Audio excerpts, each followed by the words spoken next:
परमेश्वरः गुरु साक्षात् परब्रह्म तस्मै श्री गुरवे नमः। वक्रतुण्डं महाकायं सूर्यकोटिसमप्रभं निर्विघ्नं कुरु मे देव सर्वकार्येषु सर्वदा।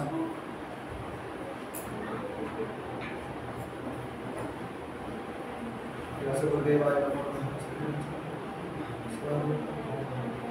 సరే నిన్నటి రోజున శ్రీలంకకు చెందిన రాజు ఎవరైనా బుద్ధుడు యొక్క ఫాలోవర్ బౌద్ధ మతస్థుడు ఆయన మన మాణిక్యవాచకుల చేతిలో ఓడిపోయారు కదా జ్ఞానం విషయంలో వాళ్ళిద్దరి మధ్యలో చర్చ సాగింది.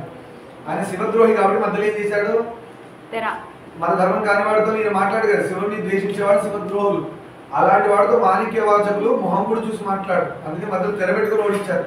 సరస్వతి అమ్మవారిని అడిగారని చెప్పారు, నాలుకలు వాళ్ళకి గట్టి పడిపోయినాయి. అమ్మవారు ఏం చేసింది, ఆ బౌద్ధ మతస్థుల నాలుకలు గట్టిగా పడిపోయేటట్టు చేసింది. దానివల్ల మాట్లాడాలి ఊరిపోయారు అందరూ.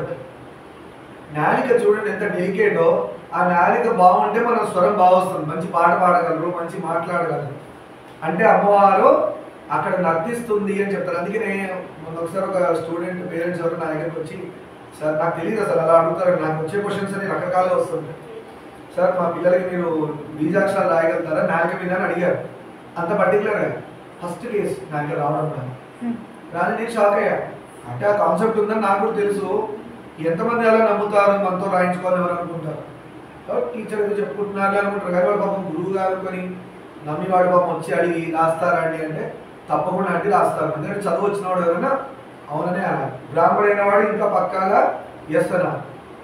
చాలా మంది బ్రాహ్మణులు దానాలు తీసుకోరు, తప్పది. బ్రాహ్మణైన వాడు దానం తీసుకోవాలా, దగ్గర నుండి దానాలు చేయించాలి. దానం తీసుకుంటే వాడిదంటే దరిద్రం నాకు వస్తుందేమో అని తీసుకోవడం మానేశారు. ఇక సొసైటీలో బ్రాహ్మడే పైనవాడు, దానాలు తీసుకోవాలన్నా పూజలు జరిపించాలన్నా ఆ విధంగా పైనవాడు అంటే మిగతా తక్కువ వాడని అర్థం కాదు. జ్ఞానంలో పైనవాడు కాబట్టి ఆయన చెప్పినట్టు మిగతా సొసైటీ అంతా నడవాలి. కాబట్టి బ్రాహ్మడు ఎప్పుడు సరిగా పోవాలి దారి, ఆయన చూసి మిగతా వాళ్ళు అనుసరిస్తారు ధర్మ మార్గంలో వెళ్ళడం. అందుకనే అలా చెప్పుకున్నాం, దానాలు ఇచ్చినప్పుడు అవన్నీ తీసుకోవాలి, స్వీకరించాలి. సరే, సరస్వతి అమ్మవారు నాలుగు మీద నర్తనం చేస్తారంటారు. అప్పుడే మనం జ్ఞానం మాటగా బయటకు వస్తుంది. లేదంటే ఒక్కొక్కసారి తెలియకుండా అమ్మవారు మనం కూడా ఒక్కొక్కసారి అనుకుంటుంటాం, ఇది అలాగే అనేసాను అంటారు. అంటే మన ప్రమేయం లేకుండా మాటలు వచ్చేస్తాయి, వాటి వల్ల గొప్ప గొప్ప సంఘటనలు జరుగుతాయి. అక్కడ కూర్చుంటేనేమో మ్యాథ్స్ సైన్స్ సోషల్ చెప్పేశారు, అవునా, సబ్జెక్ట్ చెప్పేశారు.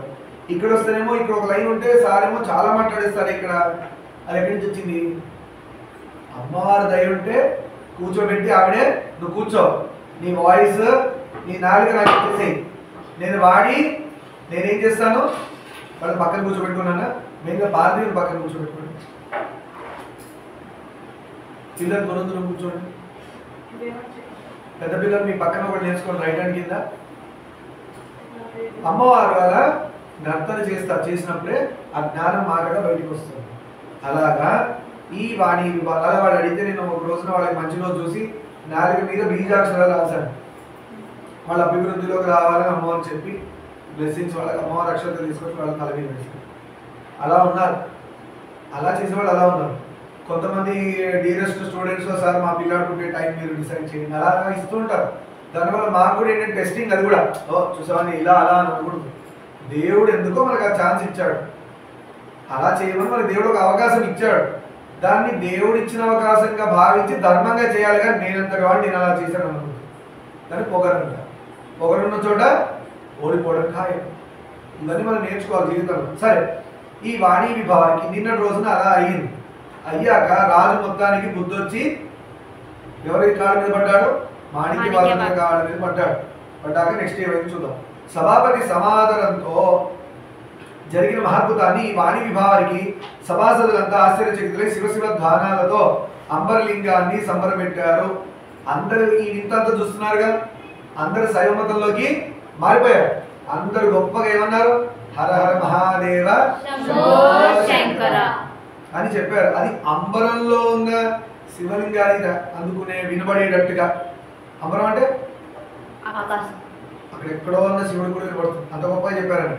శ్రీలంక ప్రభువు మాణిక్యవాచకులకు సంపూర్ణ శరణాగతి చెంది రాజు భక్తుడి కాళ్ళ మీద పడ్డాడు. ఇది ఎందుకు జరగలేదు? మన సనాతన ధర్మం గొప్పతనం ఏంటంటే మన హిందూ అనకూడదు, ఎప్పుడు సనాతన ధర్మం అనాలి. మన ఈవెన్ రిలీజియన్ ఫామ్లో కూడా మీరు ముస్లిమా, క్రిస్టియనా, హిందువా ఇలా పెట్టారు. యాక్చువల్లీ హిందూ పెట్టకుండా సనాతన ధర్మం అని పెట్టాలి. అదొక కరెక్షన్ చేయాలి గవర్నమెంట్ వాళ్ళు. అప్పుడు మనం అందులో టిక్ కొట్టేస్తాం సనాతన ధర్మం. అర్థమైనా? సనాతన ధర్మం ఎక్కడి నుంచి వచ్చింది? ఒక మనిషి యొక్క బుద్ధిలోంచి రాలే. దేవుడు ఋషులు ధ్యానం చేస్తుంటే దేవుడి మాటలు ఋషులకు వినబడ్డాయి ధ్యానంలో. అవి వాళ్ళు రాశారు, తాళపత్ర గ్రంథాలు ఉన్నాయి. అలా అలా గురువు నుంచి శిష్యుడు, గురువు నుంచి శిష్యుడు, గురువు నుంచి శిష్యుడు ఇలా వస్తుంది. ఇంకా కూడా ఇప్పుడు మీరు తెలుసుకుంటారు, మీ నుంచి మీ ఫ్రెండ్స్ తెలుసుకుంటారు, లేదా మీలో ఎవరో గొప్ప గురువు ఉండొచ్చు, నేను కొత్తగా తెలియదు. కానీ గురువు లైఫ్ బాగుంది కదా అలా ఉండదు. గురువు లైఫ్ చాలా దారుణంగా ఉంటుంది. చాలా టఫెస్ట్ లైఫ్ ఈజ్ గురువు లైఫ్. స్కూల్లో చెప్పే టీచర్ కావచ్చు, ఇలా కూర్చొని చెప్పేవాడు కావచ్చు, లేదా మంత్రం ఉపదేశం చేసిన గురువు కావచ్చు. గురువు లైఫ్ అంత టఫెస్ట్ లైఫ్ ఇంకొకటి లేదు. ఎందుకు అంటే ఆయన్ని ఎవరైతే గురువు అనుకున్నారో వాళ్ళ కష్టాలన్నీ ఏం చేస్తాడు? గురువే తీసుకుంటాడు. తీసుకొని ఒక 100 పాపాలు చేశారనుకోండి, దానిలో 70% పాపాలు గురువే తీసుకుంటారు. పాపం 30 మాత్రమే మీరు చేసిన పాపాలు మీరు అనుభవిస్తారు. 70లో ఇంకో 30 దేవుడు రిక్వెస్ట్ పెట్టి వాటితో పూజలు చేయించి అవి కాల్ చేయించేస్తాడు. కాలిపోతాయి దేవుడి నామని చెప్పినాము. మిగతా 30 గురువు అనుభవిస్తారు. తల్లిదండ్రులు కూడా తీసుకోవాలి. నిర్మోహమాటంగా ఈ విషయం చెప్పచ్చు. ఎంత తల్లి శరీరాన్ని ఇచ్చినా, ఎంత తండ్రి జ్ఞానాన్ని ఇచ్చినా, తల్లిదండ్రులు కూడా కోరి కోరి దారుణమైన పాపాలు తీసుకోరు. వీడు నాకు అర్థం ఉంటాడు అంటాడు, ఇలాంటి చేశారు అని అనొచ్చు. గురువు అలా అన్న మళ్ళీ గురువే కాపాడవచ్చు. గురువు తిట్టచ్చు, మళ్ళీ అనేది పాప ఏం చేయాలి? శిష్యుల్ని ఉద్ధరించాల్సిన బాధ్యత గురువుదే. కాబట్టి ఎంత గురువు తిట్టినా మళ్ళీ వచ్చి గురువే ఎత్తుకొని తీయాలి. మా డ్రైనేజ్లో పడ్డారు, అంత కష్టమైంది. సరే, అలా సంపూర్ణ శరణాగతి శ్రీలంక ప్రభు బౌద్ధ మతస్థుడైన ఇప్పుడు శివుడి యొక్క భక్తుడిగా మారిపోయాడు. శరణాగతి, సంపూర్ణ శరణాగతి అంటే, సంపూర్ణ శరణాగతి మీనింగ్ ఏంటి? నా లైఫ్కి డెసిషన్ మీరు తీయండి. అది శరణాగతి అంటే. నా లైఫ్కి డెసిషన్ మీరు తీయాలి. ఇక్కడి నుంచి ఎలా అయితే 2 నిమిషాలు స్వామికి ఇచ్చేశారు. ఎవరైనా దగ్గు మాస్టర్ సంపూర్ణ శరణాగతి అంటే అర్థం ఏంటంటే, నా జీవితంలో ప్రతిదీ ఏం జరిగినా మీరే, మీరు ఎలా చెప్తే అలా వెళ్తుంది నా జీవితం అని చెప్పడం సంపూర్ణ శరణాగతి. అది గురువుకి ఇస్తే ఆ లైఫ్ పండుగ. అందుకని గొప్ప గొప్ప భక్తులు ఏం చేస్తారంటే, స్వామి నాదే ఉంది, నా ఫ్యూచర్ అంతా మీకు తెలుసు కాబట్టి నా లైఫ్కి సంబంధించిన డెసిషన్ మీరు తీయండి. ఇప్పుడు ఎలా సేవ్ గారు చెప్పండి? మనం పిచ్చోళ్ళం నిజంగానే. అన్ని డెసిషన్స్ మనం తీసి నెత్తి మీద తెచ్చుకుంటాం. గురువుకి అంత జ్ఞానం ఉండి, గురువుకి మన ఫ్యూచర్ గురించి తెలిసినప్పుడు మన జీవితానికి సంబంధించిన డెసిషన్ గురువు గారి అప్పట్లో ఉండేది. నా పేరెంట్స్ పిల్లల్ని తీసుకెళ్లి గురువు గారి చేతిలో పెట్టి వీడి బాధ్యత మీరే అని అప్పగించేవాళ్ళు. అప్పట్లో పేరెంట్స్ డెసిషన్ తీసేవాళ్ళు కాదు, గురువు చేతిలో పెట్టి ఇవాళ నుంచి వీడు మీ బిడ్డ, వాడి జీవితానికి సంబంధించినంత జ్ఞానం కావచ్చు, వాడి డెసిషన్స్ అని మీరు తీసుకోండి అన్నారు. ఇవాళ వీళ్ళు పెట్టి డెసిషన్స్ వీళ్ళు ఇస్తారు. అందుకు గురువు పిచ్చి లేచిపోతాడు చెప్పాలంటే. వీడేమో ఒకలా ఉంటాడు, లేదా అమ్మాయి ఒకలా చదవాలనుకుంటుంది, ఆ అబ్బాయి ఒకటి నేర్చుకుందాం అంటాడు. వీడేంటంటే వీడు డాక్టర్ అవ్వలేదు కదా, మా అమ్మాయి డాక్టర్ అవ్వాలి. వీడు ఇంజనీర్ అవ్వలేదు కదా, మా అమ్మాయి ఇంజనీర్ అవ్వాలి, మా అబ్బాయి ఇంజనీర్ అవ్వాలి. ఇలా తోసేసరికి నిజమైన పిల్లల జీవితాలు నాశనం అవుతుంది. ప్రెషర్ ఎక్కువైపోయి రకరకాలు వింటున్నారు కదా. అలాంటి చదువు అవసరమా? అలా చదువు అంటే మీరు సంతోషపడుతూ మీకు ఇష్టమైన చదువు చదివి దానిలో గొప్పగా ముత్యాలు, ఆణిముత్యాలు అంటారు, అలా గొప్పగా ఎదగని చదువు అంటారు. దాన్ని జ్ఞానం అంటారు. ఇదేం టార్చర్? అలాంటి టార్చర్ అండి. ఇలాంటి మాటలు చెప్తే మీ పిల్లలు పాడు చేయడం కూడా లేకపోతే, మీకు ఇష్టమైంది మీ పేరెంట్స్కి ఇష్టమైంది చేయండి. ఎంతో మాట చెప్తున్నా అంతే. సరే, అలా సంపూర్ణ శరణాగతి రాజు మాణిక్యవాచకుడిగా అయ్యాడు. తనకు శైవ దీక్షనిచ్చి శిష్యునిగా స్వీకరించమని. చూడండి, గొప్ప గురువు దొరికితే వెంటనే కాళ్ళ మీద పడిపోయి నన్ను మీ శిష్యుడు చేసుకోండి కాళ్ళ మీద పడిపోవాలి. ఫస్ట్ మీరు శిష్యుడు, అవును నువ్వు నా శిష్యుడివి అని నోట్లోంచి మాట వచ్చే వరకు కాళ్ళు వదలకూడదంట. గొప్ప గురువు దొరికితే అంతేనా, కాళ్ళు వదలకూడదంట, ఆయన నోటి నుంచి మాట రావాలి. అలా చేసుకోవాలి. గురువు నుంచి రాబట్టుకోవడం అంటే టార్చర్ పెట్టమని కాదు గురువు గారిని. ఆయనకి ఇబ్బంది కలగకుండా ఆయనకి అప్పటి చూసుకుంటూ, ఎందుకంటే ఆయన ఉంటేనే కదా మనం ఉన్నాం. ఆయనే లేకపోతే మనకి అంత చీకట్లో తిరిగినట్టే, ఏ కూడా గుడ్డు తగ్గుతుందో తెలియదు. ఆయన జ్యోతిలో ఉంటే మనం డోర్ కనబడుతూ వెళ్ళిపోతాం, దారులు తెలుస్తాయి. అందుకే గురువుని జ్యోతితో చెప్పారు. దేవుడి ముందు దీపం పెట్టడానికి అర్థం, దేవుడు కనబడాలంటే గురువు ముందు ఉండాలి. ఆ గురువే దీపం, ఆ దీపంలోనే దేవుడు కనబడతాడు. దీపం ఆపేయండి, ఎక్కడ దేవుడు కనబడతాడు. అంటే మీకు మెయిన్ ఎవరు ఇప్పుడు? దేవుడు కాదు, గురువు మెయిన్. అలాగే బౌద్ధ సాధువులందరికీ స్వస్థత చేకూర్చమని ప్రార్థించారు. ఇప్పుడు ఆ బౌద్ధ సాధకుల్ని కూడా కొంచెం వాళ్ళు నాయకులు మన దగ్గరికి మాట రాలేదు, వాళ్ళందరూ కూడా కొంచెం శ్రమ తగ్గేటట్టు చేయండి స్వామి అని రాజు విన్నవించుకుంటున్నాడు. ఎందుకంటే వాళ్ళ ప్రజలే కదా వాళ్ళందరూ. అలా వారందరికీ భస్మ ప్రదానం చేసి, చూడండి శివుడి ప్రసాదం అంటే ఏంటి? లడ్డూలు బూందీలు కాదు, భస్మం. శివప్రసాదం భస్మం. చాలా మంది బూడిదే కదా అంటారు. లక్ష్మీదేవి భస్మంలోనే ఉందంట. లక్ష్మీదేవి ఎక్కడ ఉంది? భస్మంలో ఉంది. మంగళత్వం దేనిలో ఉంది? భస్మంలో ఉంది. శుభం దేనిలో ఉంది? భస్మంలో ఉంది. అదేంటి అంతకాలమైన భస్మంలో ఇన్ని ఉన్నాయా అంటే అంతకాలమైంది కాబట్టి దానిలో అన్నీ ఉన్నాయి. ఏదైతే ప్రాపంచిక విషయాలు ఉన్నాయో అవన్నీ తగలబడిపోతే ఉండేది ఏదైతే ఉందో భస్మము, దానిలో శివత్వం ఉంది. ప్రపంచం అంతా ప్రాపంచిక విషయాలు అంటే మీరు ఏదైనా తీసుకోండి, ఒక హోమం గుండంలో వేసిన ఆవు పిడకలేచ్చు, నెయ్యి వేయచ్చు, ఏదైనా కావచ్చు, ఆఖరికి అయ్యేది భస్మమే. అంటే మన ప్రపంచంలో దొరికేవన్నీ పోయి భస్మంగా మారితే శివం అవుతుంది. అంటే మనం కూడా ఇవన్నీ భస్మం ఏం చెప్తుంది మనకి? ఒరే ఇవన్నీ ఎన్ని రోజులు రా, అదే అయిపోయేది ఓ రోజున శివం అయిపోతాయి. సో నువ్వు ముందే శివుని పట్టుకో, అవన్నీ నీలోకి వచ్చేస్తాయి. గొప్ప గొప్ప సాధకులు తపస్సు చేసిన వాళ్ళు, షిరిడి సాయి ఎగ్జాంపుల్ తీసుకుంటే ఆయన పేగులు తీసి కడుక్కునేవాళ్ళంట, లోపల వేసుకునేవాళ్ళంట. ఖండయోగ సాధన ఉంది యోగాలో.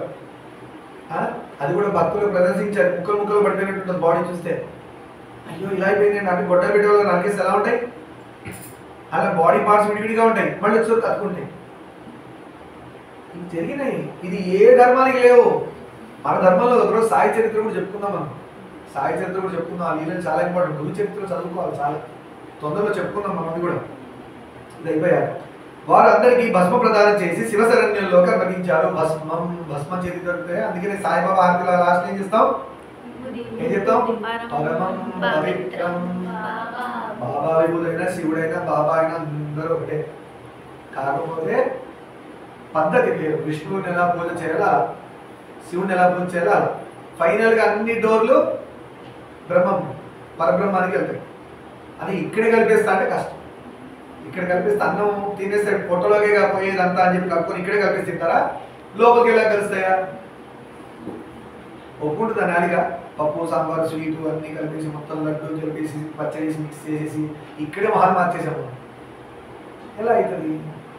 అవును కదా. నేను కూడా అదే, అన్నీ ఒకటి కాదు, దేనికది బాగుంటాయి. అంతా చేసి చేసి తర్వాత అంతా ఒకటి ఎప్పుడో అవుతుంది. ఇక్కడ ఒకటి అవ్వట్లే. మన ధర్మానికి ఉన్న గ్రేట్నెస్ ఏంటంటే ఫస్ట్ మనం నాలెడ్జ్ గెయిన్ చేస్తాం, తర్వాత విజ్డమ్గా మారుతుంది. వేరే ధర్మాల్లో డైరెక్ట్ విజ్డమ్ అంటున్నారు. అదేంటి అంటున్నారు? క్వశ్చన్ మార్క్ ఏంటి? నాలెడ్జ్ కనుక practical. Knowledge is what? The book learning. మైండ్లో ఉన్న కాన్సెప్ట్స్ ఈజ్ నాలెడ్జ్. అది ప్రాక్టికల్గా చూస్తే విజ్డమ్గా మారుతుంది. ఓహో యాపిల్ అని నేర్చుకున్నారు పుస్తకాల్లో. కానీ నిజంగా చేతిలో పెడితే ఎంత వెయిట్ ఉంది, తొడిమి ఇలా ఉంది, దాని కలర్ ఇలా ఉంది, స్మెల్ ఇలా ఉంది, తింటే టేస్ట్ ఇలా ఉంది, కట్ చేస్తే లోపల సీడ్స్ ఇలా ఉన్నాయి, కంప్లీట్ ఫిగర్ అవుట్ చేయగలుగుతున్నారు యాపిల్ అంటే. 50 బుక్స్లో చూసి ఇంత ఫీలింగ్ వస్తుందా? ఏదో బొమ్మ ఉంటుంది, 2D figure, 2 dimensions, X axis, Y axis, colour ఒక్కటి తెలుస్తుంది, స్పెల్లింగ్ ఒక్కటి తెలుస్తుంది. అది నాలెడ్జ్. విజ్డమ్కి నాలెడ్జ్కి ఎంత తేడా ఉంటుంది చూసారా? విజ్డమ్ అంటే complete you can figure out what is inside, out side, what is happening, how it is being ripen out. అసలు అది చెట్టు ఏంటి, దాని ఎక్కడి నుంచి వచ్చింది, ఇలాంటి ఫ్రూట్ ఎక్కడ వచ్చింది, దాని ముందు ఏమైంది. నిజంగా తెలివి ఉన్నవాడు అలా చేస్తాడు. యాపిల్ అనేది ఉట్టి పండు చూసి తినడం కాదు, దానికి ఏ విత్తనం పెడితే అలాంటిది వచ్చింది అనేది కూడా చూస్తాడు. ఏ టైంకి వచ్చింది, ఎంత టైంకి వచ్చింది, అది విజ్డమ్. చాలామంది వేరే ధర్మస్తులు ఓన్లీ నాలెడ్జే తెలుసు, they don't know wisdom. Only మన సనాతన ధర్మ గొప్పతనం ఏంటంటే ఫస్ట్ నాలెడ్జ్ నేర్పిస్తారు. పుస్తకాలు పెట్టి దేవుడు ఎలా ఉంటాడు, ఈ ఆంజనేయ స్వామి ఇలా ఉంటాడు, శివుడు ఇలా ఉంటాడు, వెంకటేశ్వర స్వామి ఇలా ఉంటాడు, విష్ణుమూర్తి ఇలా ఉంటాడు. వీళ్ళందరూ కలిసి అక్కడి నుంచి వచ్చిన వాళ్ళు, ఒక మెయిన్ సోర్స్ నుంచి వచ్చిన. అది ఇన్ని రకాలుగా రాగలదు, ఎన్ని రకాలుగానూ రాగలదు, మీకు ఎలా కావాలంటే అలా రాగలదు, మళ్ళీ ఎలా కావాలంటే అలా పోగలదు. అంతా కలిసి ఒకటి అవ్వగలదు. అర్థమవుతుందా?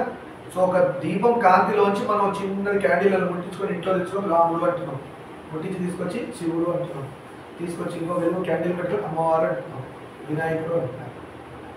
ఫైనల్ కొండెక్కి తన అక్కడికి వెళ్ళిపోవాల్సింది. అన్నీ ఆ జ్యోతిలోకి వెళ్ళిపోయి అలా గుర్తుపెట్టుకోండి. సరే, మొత్తానికి పరమార్థాన్ని శివరంజని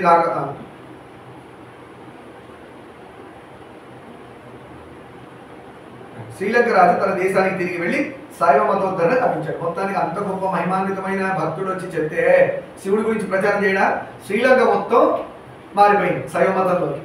శివుడి భక్తులుగా మారిపోయారు అందరూ. సరేనా?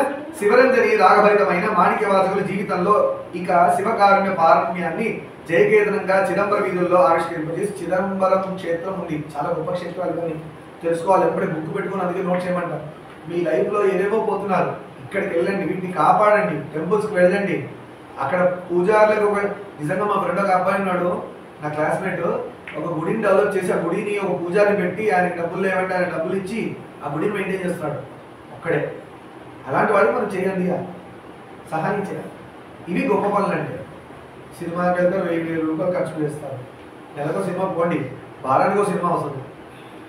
అంత తొందర పాడవడం అవసరమా? మెల్లగా పాడవదాం. తొందర పాడైపోయి ఏం చేయాలి? అర్జెంట్ ఆల్రెడీ మొబైలే పాడు చేస్తుంది సార్ జీవితం. వారి రచనల్లో జగద్విఖ్యాతం నుంచి శివానుగ్రహ సన్నివేశానికి సమయమైంది. మొత్తాన్ని ఆయన చేసిన రచనలన్నీ శివార్పణ వస్తువు అని ఇచ్చేసారు. ఎవరు? దిక్కులే అంబరంగా గల చిదంబర నటరాజమూర్తిని సుపరిచితమైన బ్రాహ్మణ వేషం ధరించి మాణిక్యవాచకుల మఠానికి వీచేసి ఆదరింపబడి కూర్చొని తెచ్చిపెట్టుకున్న చనువుతో కవిశేఖరులు ఎన్నో అద్భుత స్తోత్రాలు కీర్తనలు చేశారని అంతా ఘనంగా చెప్పుకుంటున్నారు. శివుడు నటరాజస్వామి బ్రాహ్మణ వేషంలో వచ్చాడు. ఎవరి దగ్గరికి? మాణిక్యవాచకుల దగ్గరకు వచ్చాడు. అవునా? ఆయన ముందు పేరేంటి? మాణిక్యవాచకులుగా పేరు వచ్చింది. అవునా? మాణిక్యవాచకులు మళ్ళీ ఇంకో టెస్ట్ నడుస్తుంది. బ్రాహ్మణ వేషంగా వచ్చి కూర్చున్నాడు. ఏమంటున్నాడు చూడండి శివుడు. కవిశేఖరులు ఎన్నో అద్భుత స్తోత్రాలు కీర్తనలు చేశారని అంతా ఘనంగా చెప్పుకుంటున్నారు అంటున్నాడు శివుడు. చూద్దాం ఇంట్రెస్ట్. నాకు వినుటకు వేడుకగా ఉన్న, రావడానికి తీరికే లేకపోయింది, వినడానికి బాగున్నాయి, రావడానికి నాకు వీలు లేకపోయింది అంటున్నాడు నటరాజస్వామి. పగలు వీలు పడక ఈ రాత్రి వేళ వచ్చాను, పొద్దున అస్సలు వీలవలే. దేవుడు చెప్తున్నాడు. ఎవరితో? శివుడు మాణిక్యవాచకులతో అంటున్నాడు. పొద్దున అస్సలు వీలవలే, అందుకే రాత్రి కూడా వచ్చానన్నాడు. నిద్రాభంగం చేశానా? నిద్రపోయే టైంకి వచ్చాడేమో, అయ్యో నీకు నిద్ర డిస్టర్బ్ అయిందా? ఇలానే ఉంటాయి మనకు టెస్ట్లో. నిజమైన భక్తుడికి 2 విధాలుగా కష్టాలు వస్తాయి. ఒకటి, మనం చేసుకున్న దిక్మాల పనుల వల్ల పాప రూపేణ ఉన్న పాపం కష్టంగా మారుతుంది. దాన్ని దేవుడిని పట్టుకుంటే ఏదో రోజున మనం బయటపడతాం. కానీ దేవుడి నుంచి పరీక్ష నుంచి బయటపడాలంటే అది కూడా కష్ట రూపేణే వస్తుంది. దాని నుంచి బయటపడాలంటే ఎవరు మరి? గురువు. గురువే దేవుడు పెట్టే పరీక్ష నుంచి ఎవరు బయటికి తీయలేరు, గురువు మాత్రమే తీయలేడు. ఆ గురువే చెప్తాడు ఈ పరీక్ష నుంచి ఇలా బయటికి రావాలి. రాముల వారికి విశ్వామిత్రుడు ఎన్ని చేశారు? సాక్షాత్ దేవుడికి గురువుగా ఉండి మరి చేయించాడు. పాడగలరా? జ్ఞాపకం ఉన్నాయా అంటూ వేగిర పెట్టాడు. నీకు అసలు రాసిన స్తోత్రాలు గుర్తున్నాయా? పాడగలవా? రాత్రి కూడా నిద్రలో అదివాడు లేదు. సంకీర్తనకు సమయాలు ఏమి? సంకీర్తనకి సమయాలు ఏముంటాయా? దేవుడు నామం చెప్పుకోవాలి. పొద్దున 12కి చెప్తానండి, సాయంత్రం 6కి చెప్తాను, అట్లా ఉన్నాయా? దేవుడు నామం నిరంతరం 24 గంటలు. వాష్రూమ్లో ఉన్నా కూడా రామరామ అనుకోవడానికి నో ప్రాబ్లం. స్నానం చేసేటప్పుడు ఎలా రామరామ అనుకుని చేయండి, గోవింద గోవింద అనుకుని శివశివ అనుకుని చేయండి. నామానికి ప్రాబ్లం లేదు, మంత్రానికి ప్రాబ్లం ఉంది. ఇక్కడ తేడా వస్తుంది. తెలియక చాలా మంది మంత్రాలకి నామాలకి తేడా తెలియక మంత్రమేమో అశౌచంగా ఉన్నప్పుడు చేస్తున్నారు, దానివల్ల నెగిటివ్ ఎఫెక్ట్స్ వస్తున్నాయి. నామమేమో శౌచంగా ఉన్నప్పుడు చేస్తున్నారు. నామం ఎలా నేను అమ్మాయిలు పక్కన ఉన్నా కూడా చేసుకోవచ్చు, ఎవరైనా చచ్చిపోయినా కూడా చేసుకోవచ్చు, ఎదురుగా శవం ఉన్నా కూడా గోవింద గోవింద అనుకోవచ్చు. ఏమీ కాదు. అర్థమైందా?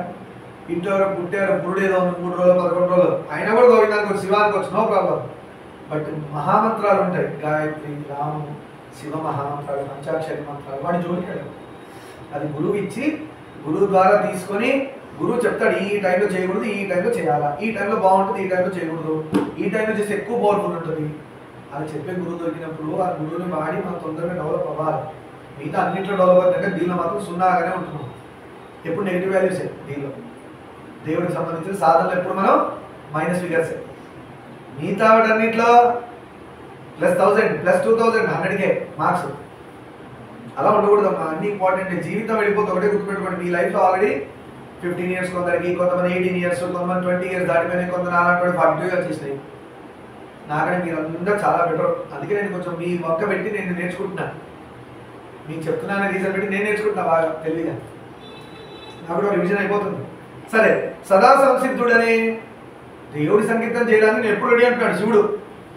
అంటే ఇప్పుడు ఎవరు రెడీ ఉన్నారు లేదా చెక్ చేస్తున్నాడు.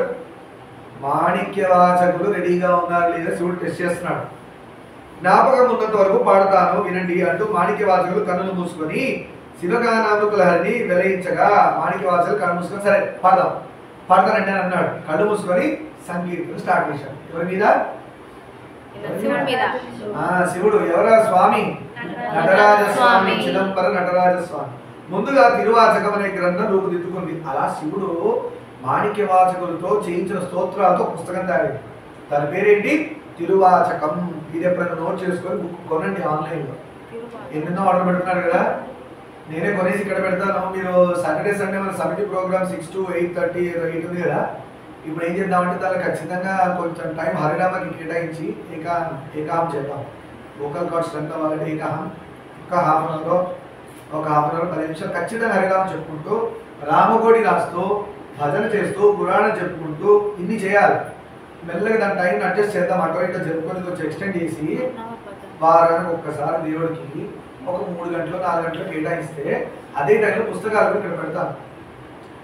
మీరు వచ్చి ముందే గోల్ చేయకుండా పుస్తకాలు చదువుకోవచ్చు. ముందే ఇక్కడ స్కాటరింగ్గా ఉన్నప్పుడు అంతా గోల కాకులు గోల ఎక్కువైంది. పుస్తకాలు తీసి నీట్గా చదువుకోవచ్చు.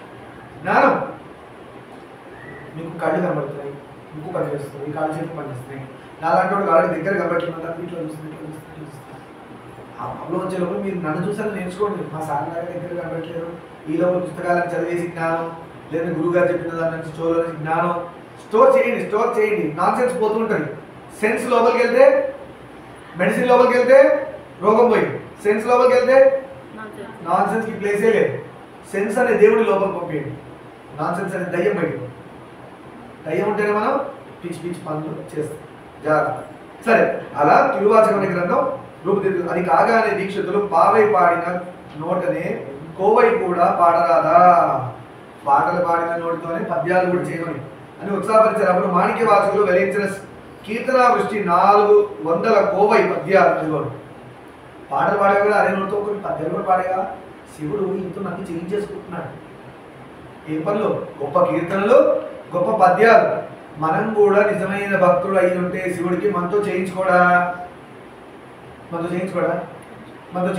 అర్థం ఏంటి? మనకు ఆగమనం. దీని ప్రతి ఎవరు వచ్చి చెప్పాలా? మనం భక్తులం అనే భ్రమలో ఉంటున్నాం. భక్తులమే కాదు, మిమ్మల్ని కాదు, నేను చాలా భక్తులు. అందరూ చిన్న పిల్లలు ఇవి మాత్రమే నేను చూసుకుంటాను నాలాంటి వాడు అనుకోవాలి. నాకంటే చిన్నపిల్లలు బాగా చేస్తున్నాను, నేను ఇంకా చేయలేదు ఏంటి అని. సరేనా? అలా తిరుక్కోవయ్యార్ అనే పేరుతో 400 పద్యాలు శివుడి మీద ఏర్పడ్డాయి. అలా చిరకాలంగా తన హృదయ క్షేత్రాన్ని ఆర్ద్రపరిచిన శివగానామృత గంగ ప్రవాహమై ఉప్పొంగగా తన్మయులై కీర్తిస్తూ పరిసరాలను మైమరిచి అలా స్వస్థితిలో లీనమైనారు.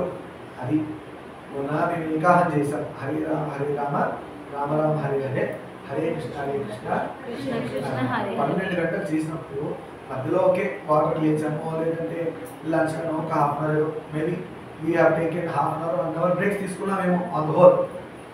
బట్ ఎంత మెడిటేషన్ అంటే ఏమీ వినపడదు, ఏమీ తెలియదు పక్కన. Just you focus and say Hare Rama Rama Rama Hare Hare Hare Krishna Krishna Krishna Hare Hare. ఎప్పుడే we will wait for others to say. ఇక్కడ అనడం అవుతుంది, వినడం అవుతుంది. అనడం అవుతుంది. 12 గంటలు అంటే ఎలా ఉంటుంది? Highest meditation.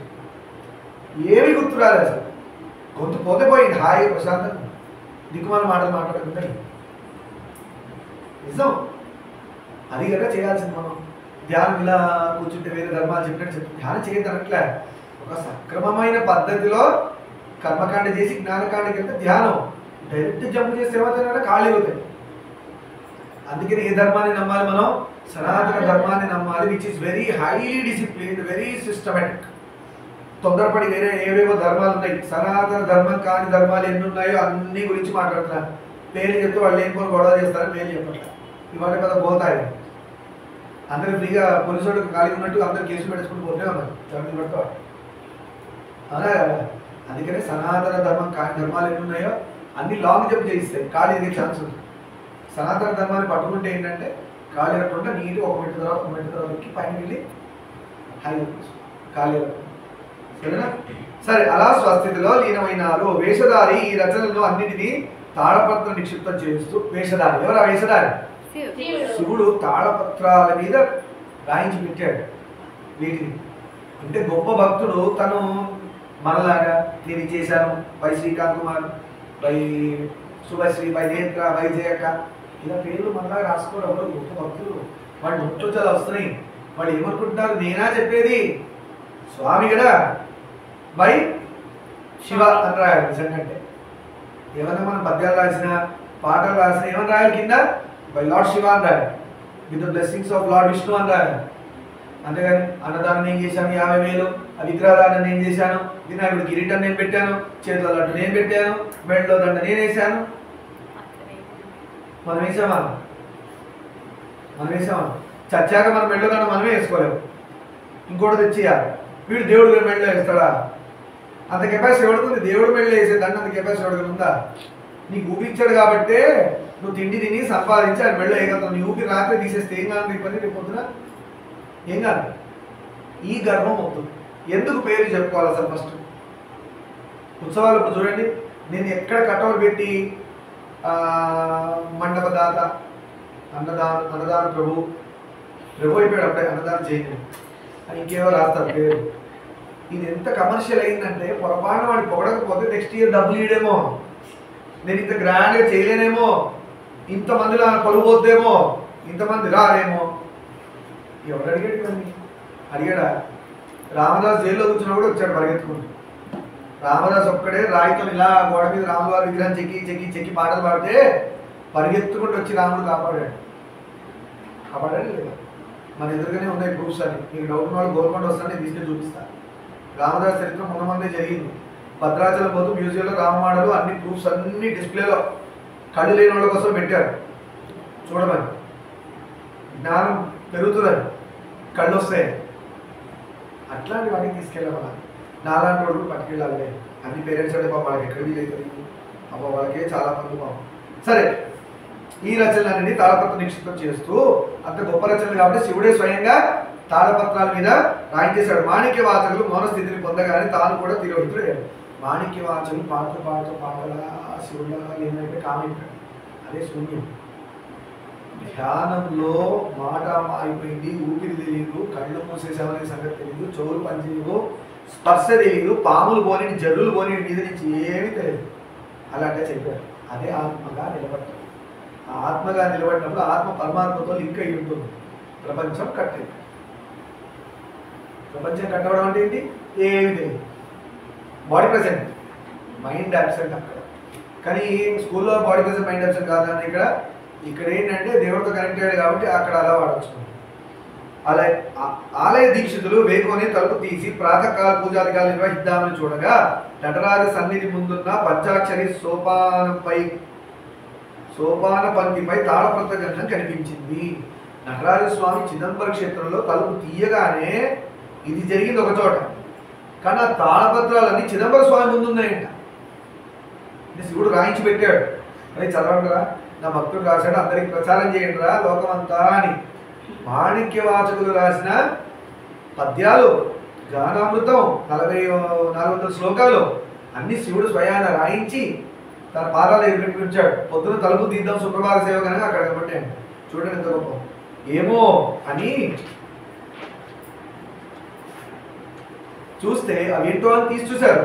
తిరువాచకం అనే నామాంకితంతో మాణిక్య వాచకులు గానం చేయగా తన స్వహస్తాలతో లిఖించినట్లు శ్రీ నటరాజమూర్తి సంతకం. బాబా ఏమి మాణిక్య వాచకులు, ఎంత గొప్ప భక్తుడు.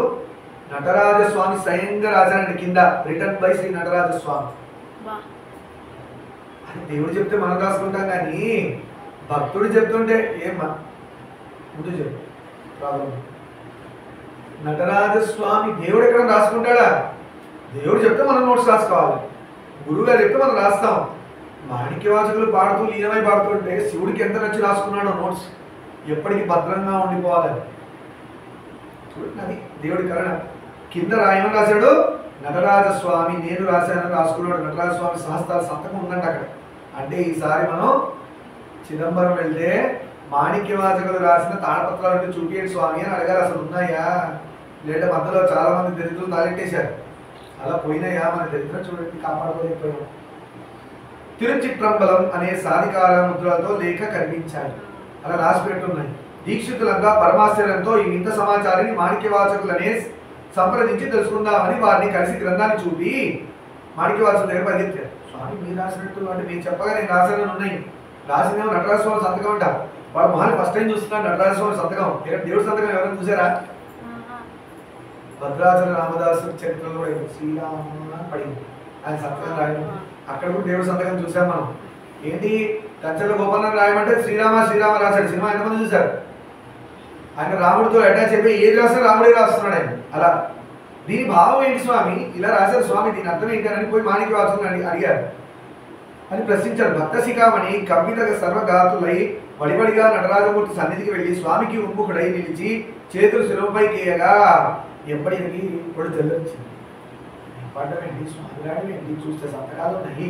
ఎప్పటి కడమ నీళ్ళు బాధ భక్తితో వచ్చిన ఆనందం. అంటే నేను చెప్తే స్వామి రాసుకున్నాడా అంటే నావన్నీ స్టోర్ చేశాడా ఇలా తాళపత్ర గ్రంథాల్లో అని పరిగెత్తాడు చిదంబరమూర్తి దగ్గరికి వెళ్ళి అక్కడ వెళ్ళి స్వామి వారిని చూస్తూ అంటున్నాడు ఇలా నెత్తి మీద పెట్టుకొని, అయ్యా ఇక్కడ విరాజమానుడై ఉన్న శ్రీ చిదంబర నటరాజమూర్తియే దీనికి భావం అంటూ గద్దెల స్వరంతో పలికి గొంతు గద్దెల మాడింది. అంటే అర్థం ఏంటి?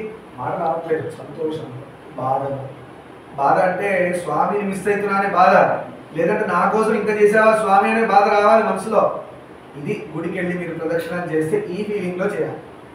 ఎందుకు పురాణాలు వినాలి, ఎందుకు గొప్ప భక్తుల చరిత్రలు వినాలి అంటే వాళ్ళు ఏ భావంతో దేవుని పట్టుకున్నారు ఆ భావాన్ని ఎంత ఈజీగా మనకి చెప్తున్నారు. స్వామి దగ్గరికి వెళ్ళి గుడిలో ప్రదక్షిణ చేసి డ్యూటీ చేసి వచ్చినట్టు దిగదు. అసలు గుడికే పోవట్లేదు. మనం ఎంత బిజీ అయిపోయారంటే గుళ్ళకే పోవట్లేదు. మనం రోజుకి వెళ్ళి ఒక 11 ప్రదక్షిణాలు 3 ప్రదక్షిణాలు దేవుడు ఫీల్ అవుతున్నాడు అన్నది చేసిరండి. ఆయన మీ మంచిగా చేయమంటాడు. ఆయనే ఉంచుకోడు పాపం. మీరు 3 ప్రదక్షిణాలు చేసినా కూడా 10th క్లాస్ క్వశ్చన్ పేపర్లో చాలా క్వశ్చన్స్ మీకు వచ్చినా ఇచ్చేస్తాడు. అలా అనుకోవాలని చేయండి కదా. ఏదో గుడికి వెళ్ళండి. ఇంట్లో కూర్చొని ఏం చేస్తారు? దిక్కుమాల మొబైల్ పెట్టుకొని వస్తాం, అంతకంటే వేరే ఆప్షన్ లేదు అంటూ గద్దెల స్వరంతో పలికి తక్షణమే జ్యోతిర్మయ రూపం పొంది పంచాక్షరి సోపానంపై పంక్తి మీదుగా నటరాజ విన్యస్త పదపద్మ యుగళంలో విలీనమయ్యాడు. అలా ఎవరు? మాణిక్యవాచకులు అలా స్వామిని ధ్యానం చేస్తూ చేస్తూ తెలుసు కదా మనం ఏమంటాం? బ్రహ్మరంధ్రం నుంచి ప్రాణం ఆత్మ బయటికి వచ్చి స్వామి నటరాజు పాదాల్లో కలిసిపోయినంత చూస్తూ ఉండగా అలా జరిగిన తెలిసినవి మాణిక్యవాచకులు 1, రమణ మహర్షి గారు 2. అలా కొంతమంది ఉన్నారు భక్తులు, మహాభక్తులు, వాళ్ళ చరిత్రలు ఆ ప్లేస్కి వెళ్తే తెలుస్తుంది. ఇప్పుడు చిదంబర నటరాజ స్వామిని చూడగానే ఎవరు గుర్తొస్తారు? ఆయనకి నియరెస్ట్ భక్తుడు మాణిక్యవాచకులు గుర్తు రావాలి. అర్థమైందా? అలా స్వామి పాదాల్లో లీనమైపోయారు మాణిక్యవాచకులు. శ్రీ చిదంబరేశ్వర లిఖితమైన ఈ తిరువాచక గ్రంథం 650 పద్యాలతో 650 పద్యాలు ఉన్నాయి. నటరాజ స్వామి రాశారు స్వస్థాలతో. ఎటువంటి ప్రాపంచిక వర్ణ విక్షేపానికి చోటీయక, అంటే బయట ప్రాపంచిక సంబంధించినవి లేదంటే ఎవరినో కించపరుస్తూ లేదంటే వాళ్ళను ఇలాంటివి ఏమీ ఛాన్స్ లేదు. కేవలం మహేశ్వర లీలా విలాస వైభవ సంకీర్తన సంభరితమై వేరే వాళ్ళకి ఎవరు స్కోప్ లేకుండా ఓన్లీ శివుడి మీదనే ఫోకస్ చేస్తున్నట్టుగా ఉన్నాయి ఇవన్నీ. పరమార్థ రసావేశంతో తొణికిసలాడుతూ ఉంటుంది ఈ గ్రంథం. నేటికి ఈ గ్రంథరాజం సంపూర్ణ పారాయణ చేయబడుతూ వాదవూరు తదితర శైవ క్షేత్రాలలోనూ ఆశ్రమ మఠాలలోనూ పరమభక్తితో ఆదరింపబడుతుంది. ఏంటా గ్రంథం పేరు?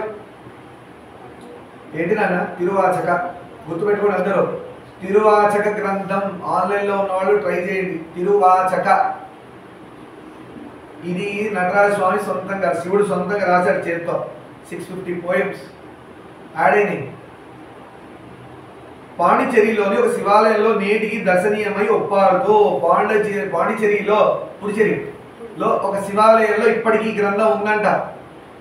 సో డబ్బులు జమ చేసుకుని అక్కడ పోవడానికి ట్రై చేయండి, స్టార్ట్ చేయండి. అది భద్రంగా నిలిచి ఉంది. అబ్బా అక్కడికి వెళ్తే నటరాజ స్వామి రాసిన సిగ్నేచరు, ఆయన అక్షరాలు ఇలా ఉంటుంటే దేవుడు రాసిన అక్షరాలు ఎంత హాయిగా ఉంటాయో కదా. మరీ ముఖ్యంగా భగవత్ శ్రీ రమణ మహర్షులు మాతృదేవత అళగమ్మ నిర్వహణ సమయంలో ఈ గ్రంథం యొక్క సంపూర్ణ పారాయణ నెరవేర్చబడింది. రమణ మహర్షి గారి యొక్క తల్లి గారు వెళ్ళిపోయినప్పుడు ఈ 650 శ్లోకాల పద్యాలు మనం కూడా ఇక్కడ తెప్పించుకుని ఒక రోజు ఇక్కడ పారాయణ చేద్దాం అందరికీ చేయిద్దాం. అని చెప్తూ రమణ మహర్షి గారు తల్లి టైం వెళ్ళిపోయిన టైంలో తల్లి గారు వెళ్ళిపోయిన టైంలో కూడా ఈ శ్లోకాల యొక్క పారాయణం చేశారని చెప్పుకుంటూ ఈ యొక్క తిరువన్నామలై అలానే ఎంతమంది నాయనార్లు 63 నాయనార్ల శివభక్తుల యొక్క చరిత్రలో సమాప్తం చెప్తూ ఈ పురాణానికి ఈ రోజు శుభం పలుకుతూ నెక్స్ట్ టైం ఇంకో పురాణంతో మనం ముందుకు పోతాం. సర్వం శ్రీ సద్గురు పాదాలను వస్తూ సర్వం శ్రీ ఉమామేశ్వర పాదాలను వస్తూ లోకాన్ సమస్తాన్ సుఖినో భవంతు. శాంతి శాంతి శాంతి.